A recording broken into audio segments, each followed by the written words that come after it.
Hi, everybody. I hope you're doing well. Today we're doing something a little different. I have a story that I've been working on for a little while, and I'm close to wrapping it up. So I decided instead of doing my normal type of video, I'm just going to share the story I'm working on. I'm doing it in 3 parts. There are 7 chapters total, and each chapter is a different length. So I decided to do chapters 1 through 4 today, 5 and 6 next week, and on the last week we're doing chapter 7 because that's the longest one. That's the one I'm finishing up right now. If I make any changes to the first 6 chapters, I'm gonna just re-record a take of me reading all 7 in a row and post that with a link in the description for you to follow along. But if for now it's just gonna be 3 separate videos, and you can tune in for the next part next week. So it's sort of like, I don't know, a TV show airing in 3 parts or something like that. I was eager to share it, and I'm very excited, and I want to use this as a motivation to really kind of force me to wrap it up and finish it, because I'm a very good procrastinator, or bad, depending on how you think of it. But I originally wrote this when I was 13. It's completely fictional, and this isn't the same version I wrote. I started writing it brand new a few months ago, but it's based on the original version, and it all came from my strange mind. It's real people's names, but nothing actually happened in this. It's just all nonsense. A couple things are based on, things that I've seen, but, it's just. I turned it into something totally different from what it actually was. I'll just put it like that. So it's about my grandpa. It's called The Papa, and it's a goofy story. It's riddled with inside jokes. I'd call it a dark comedy. And I'm gonna be imitating my grandpa's voice. I do that all the time, so it's nothing new.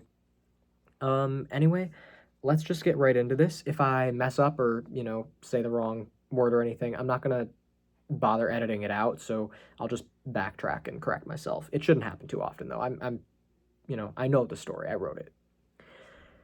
All right, The Papa, Chapter 1. The Test. An old man in a business suit was swimming in the ocean. Small brown fish with white seashells on their backs surrounded the old man as he reached out to grab them. "Shellfishes!" the man exclaimed with a smile. A voice beckoned. "John, are you in there?" The old man was annoyed by the interruption. He woke to find his wife opening his bedroom door. "Have you been asleep? Did you even go to work today?" she asked. John said, "The shellfishes needed grabbing, wife Joy. My fingers are starting to smell bad. Now move, I need milk." He pushed past Joy and made his way downstairs to the microwave to heat up some milk.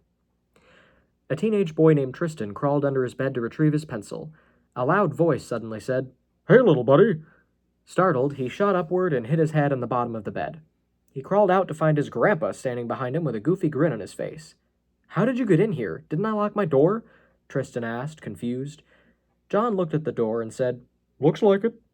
Realizing that he wasn't going to get a clear answer, Tristan decided to let it go. "What do you want?" he asked. John said, "I found a picture of you on your phone, and I just wanted to let you know that I think you look really ugly." Tristan said, "What? When did you go through my phone?" John pulled Tristan's phone out of his pocket and handed it to him. Tristan said, "I guess I need a new passcode." John started tapping his foot. "What is wrong with you?" Tristan asked. John raised his eyebrows and said, "Thank you, Papa." Tristan said, "No, you can't seriously expect me to thank you for returning something you stole from me." John grunted. "Anyway," Tristan said, "I have a math test tomorrow and I'd like to study in peace. Can you please leave?" John shouted, "Oh, I love tests. I had a coin counter in college and seagulls used to pull my meat right out of the bread." Tristan stared at John, unsure what to think or say. John said, "You should let me help you study. I have a suitcase." Tristan said, "I think I'm good on my own." John made a face comparable to that of a baby whose candy had just been stolen. Tristan rolled his eyes and turned to continue searching under the bed for his pencil. When he emerged with the pencil, John was nowhere in sight.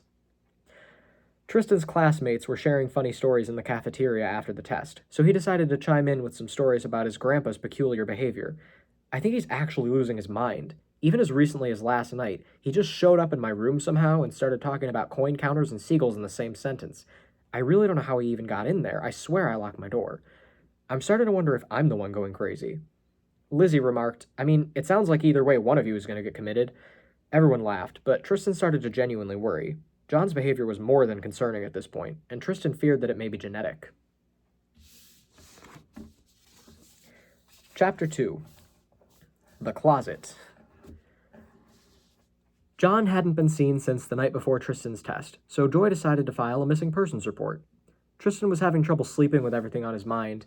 He decided to FaceTime his only friend who'd still be awake.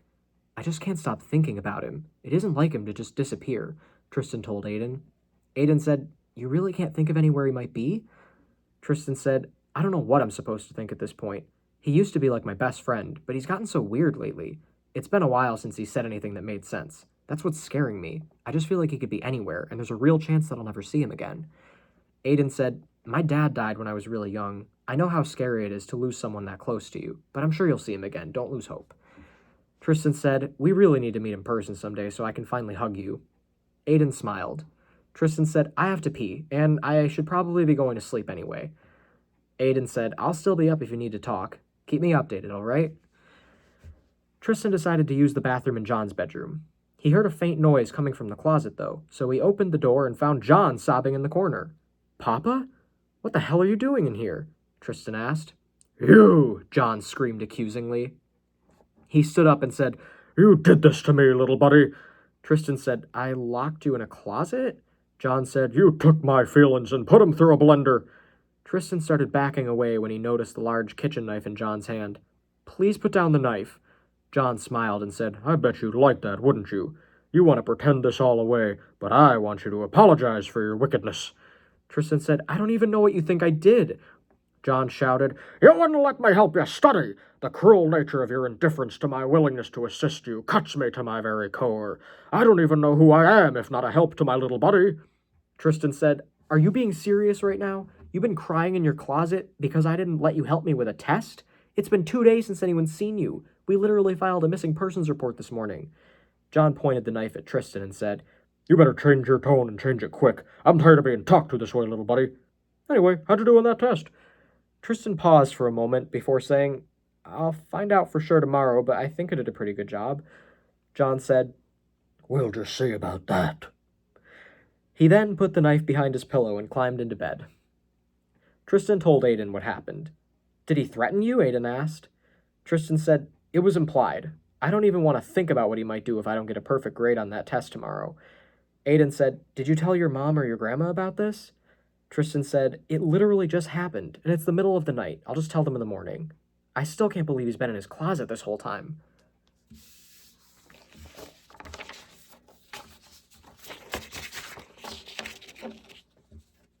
Chapter 3. The Lie. Tristan sat anxiously awaiting his test results. Noticing that a couple of his classmates had perfect scores, he felt a knot in his stomach. When the teacher handed him his graded test, Tristan was afraid to look. At first, he was pleasantly surprised to see a 98%, but then he wondered if it would be good enough for John. Tristan came home to find John waiting at the door. So what was your score, little buddy? He asked menacingly.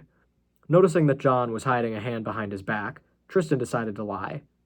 I got 100%, just like everyone else. It wasn't even hard. John stared for a moment before revealing the knife behind his back. I suppose I should put this back behind my pillow now. As John walked upstairs, Tristan heard him muttering to himself. It would have been 200% if he let me help him. Tristan kept the test in his backpack and put it under his bed before taking a well-deserved nap. Wake up, little buddy! Tristan was jolted out of his sleep by a booming voice. John shoved a paper in Tristan's face and said, It wasn't hard, huh? Tristan said, It really wasn't. I only exaggerated because I didn't want to risk upsetting you more than I already had. John said, As if blendering my feelings wasn't bad enough. You had to proceed to take my blendered feelings and put them back inside my body. You lied to me, little buddy. I thought you were different, but you're just like all the other meanies. This is why you'll never see a cow on the rain hole.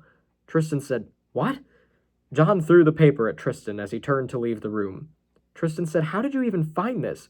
I had it hidden under my bed. John turned back to face Tristan and said, That's where I sleep on Mondays. The next day at school, Tristan confided in his classmates that he was beginning to fear for his safety at home. He didn't want to see his grandpa taken away, but he was starting to think that there was no other option. Lizzie said, I'll happily tell my mom if you don't tell yours. You're clearly not safe there, Tristan. Tristan said, My family already knows he's losing his mind. They just don't know about the knife incident. I was afraid of how they'd react if I told them. Now I'm just afraid they'll be mad that I waited to tell them. Terry chimed in and said, You really should, though. Nobody wants to see you get hurt. Tristan sighed. He knew they were right, but he couldn't bear the thought of losing his grandpa.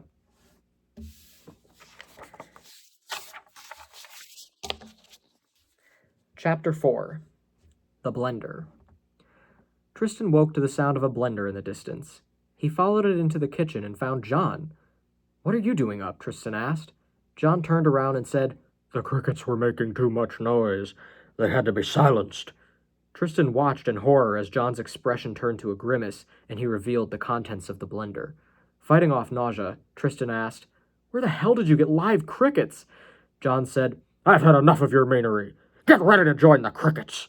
Tristan ran to the knives and grabbed the biggest one. "Stay back! I don't want to hurt you." John said, "You're a bit late for that." He charged at Tristan and ran into his knife. Tristan stabbed him right in the heart, but there was no blood when he pulled the knife out. What are you?" Tristan asked. John smiled. "Little buddy, don't you know? I'm the papa."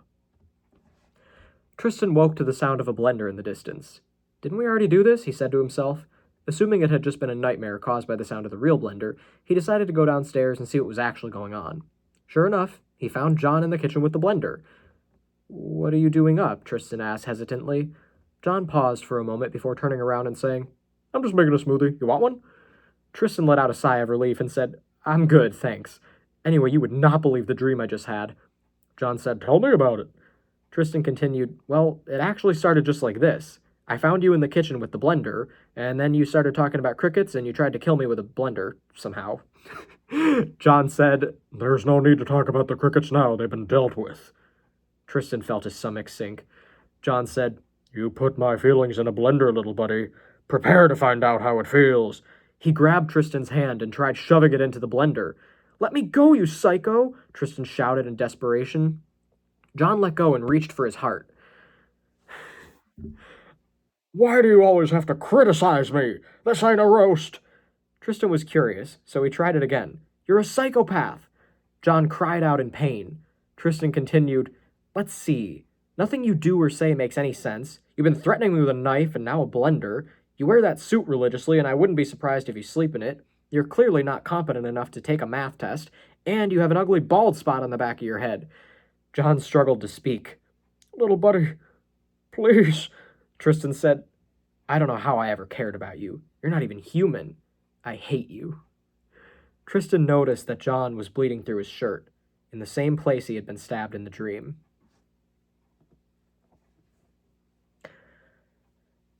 Okay, so those are the first 4 chapters. I'm going to leave it on a cliffhanger there. I would love to read chapter 5 and 6 right now, but we're going to save that for next week, and chapter 7 is going to get its own video. So let me know what you think in the comments. I know it's weird. It's only going to get weirder. Chapter 5 is called The Warm Milk.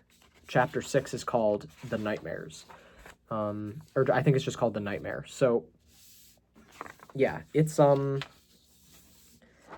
very weird. It's very funny, in my opinion. If you disagree and you don't think it's funny,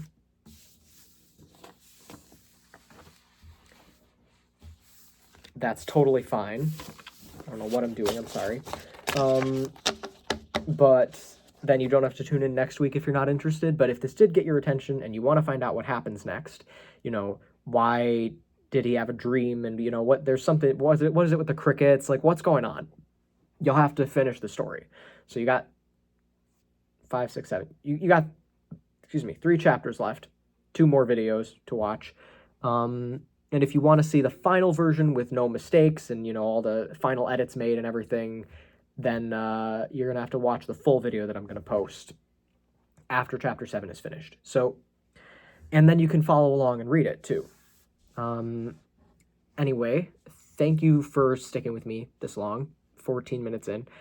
I hope you have a great rest of your day or night, and hopefully this is, interesting. Hopefully I got your attention. If you have any questions, I'm happy to answer them. I know that this is a strange story. You probably have questions, but I'll tell you anything you want to know. So I will see you next week with part 2, and you'll find out why the warm milk and the nightmare is coming up. So have a great rest of your day or night. I appreciate every like, comment, and subscription. Right now, my my schedule is Tuesday at noon. I post every week, and I do live streams on Friday at 8 p.m. If I make any changes to my schedule, I will put it in my channel banner. So always check that for updates. I try not to update it too often. I try to be consistent, but sometimes, I realize that there's something else that I'd rather do. Maybe I'll pick a different day of the week or I'll do something else. But check there if you want to make sure you know what my upload schedule is. And that's all. I'll see you next week. Thank you very much for watching.